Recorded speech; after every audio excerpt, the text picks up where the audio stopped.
Bismillahirrahmanirrahim. Assalamualaikum warahmatullahi wabarakatuh. Perkenalkan, nama saya Nurul Foda. Di kesempatan kali ini saya akan menjelaskan hasil review jurnal yang berjudul Analisis Peramalan Penjualan Produk Keripik Pisang Kemasan Bungkus Studi Kasus Home Industry Arwana Food Tembilahan. Analisa yang penulis lakukan bertujuan untuk mempelajari masalah-masalah yang ada dan mengambil kesimpulan dari hasil penelitian.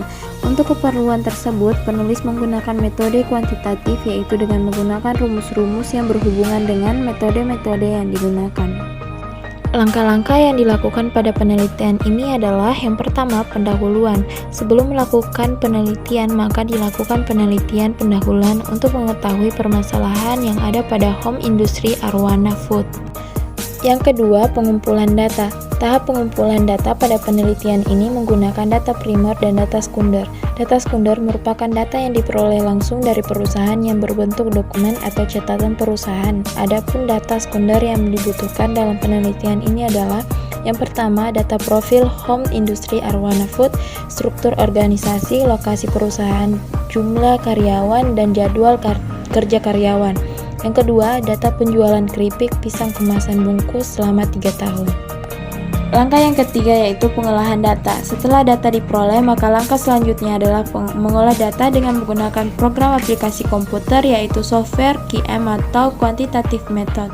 Pengolahan data ini bertujuan agar data mentah yang diperoleh bisa dianalisa dan memudahkan mengambil kesimpulan atau menjawab permasalahan yang sedang diteliti dengan menggunakan metode moving average, exponential, smoothing width trend, dan trend analysis.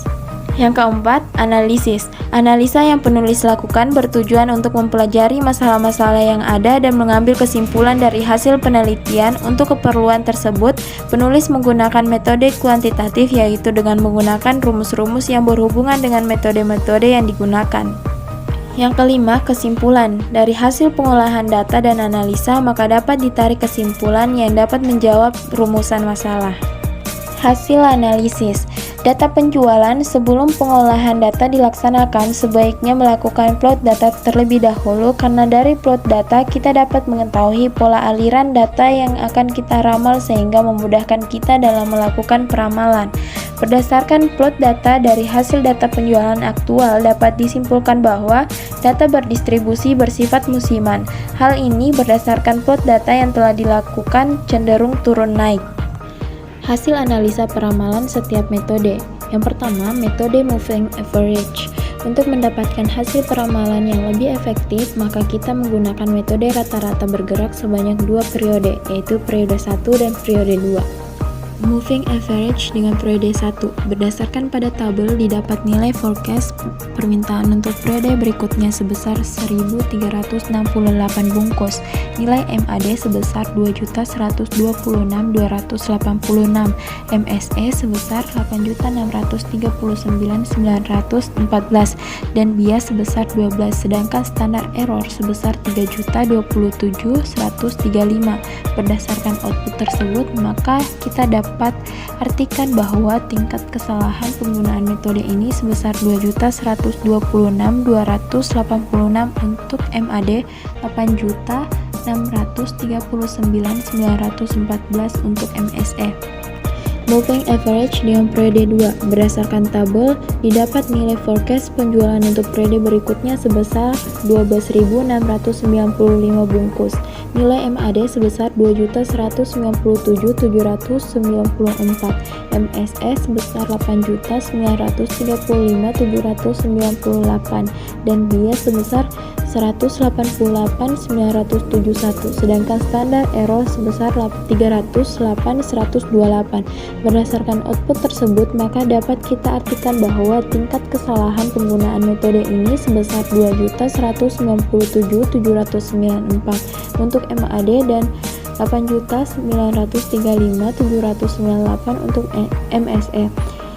Namun untuk menentukan keputusan menggunakan metode ini atau tidak, maka kita akan membandingkan dengan metode lainnya.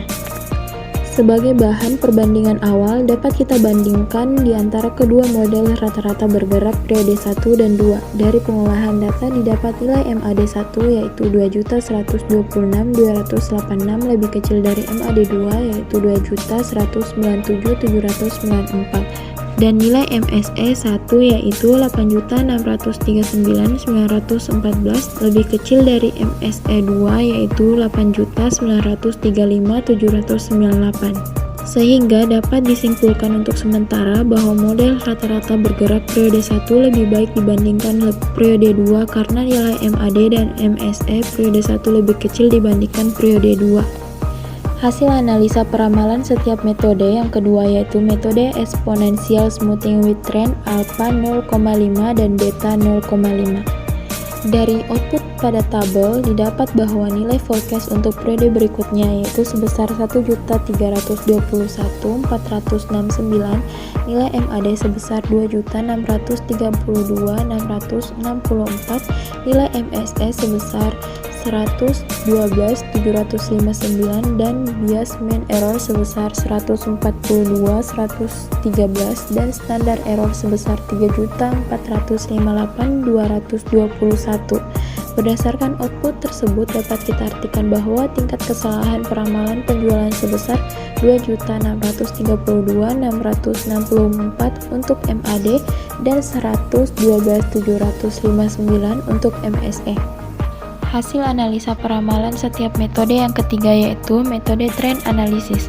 Dari output tabel didapat bahwa nilai forecast untuk periode berikutnya yaitu sebesar 1.121.424, nilai MAD sebesar 1.613.539, nilai MSE sebesar 5.574.416, bias mean error sebesar 0 dan standar error sebesar 242.947. Berdasarkan output tersebut dapat kita artikan bahwa tingkat kesalahan peramalan sebesar 1.613.539 untuk MAD dan 1.613.539 untuk MSE. Untuk pola distribusi grafik peramalan terlihat bahwa metode ini mempunyai simpangan yang kecil dibandingkan dengan metode moving average dan exponential smoothing with trend. Analisa penentuan peramalan jumlah penjualan produk keripik pisang jenis kemasan bungkus. Setelah dilakukan perhitungan peramalan, maka metode yang terpilih adalah metode peramalan trend analysis karena mempunyai tingkat kesalahan lebih kecil dibandingkan dengan metode lainnya. Peramalan penjualan terhadap produk keripik pisang jenis kemasan bungkus adalah sebanyak 1.121.424 atau 1.122 bungkus per bulan. Artinya, pihak Home Industry Arowana Food Tembilahan harus menyediakan produk keripik pisang untuk kemasan bungkus adalah sebanyak 1.122 bungkus per bulan agar tidak mengalami kekurangan atau kelebihan persediaan produk keripik pisang untuk kemasan bungkus, dan juga dapat memenuhi semua permintaan konsumen terhadap penjualan keripik pisang kemasan bungkus, sehingga dapat memperoleh keuntungan sesuai dengan yang diharapkan. Baik, itulah tadi penjelasan hasil review jurnal dari saya. Lebih dan kurangnya mohon dimaafkan. Wabillahi taufiq wal hidayah. Wassalamualaikum warahmatullahi wabarakatuh.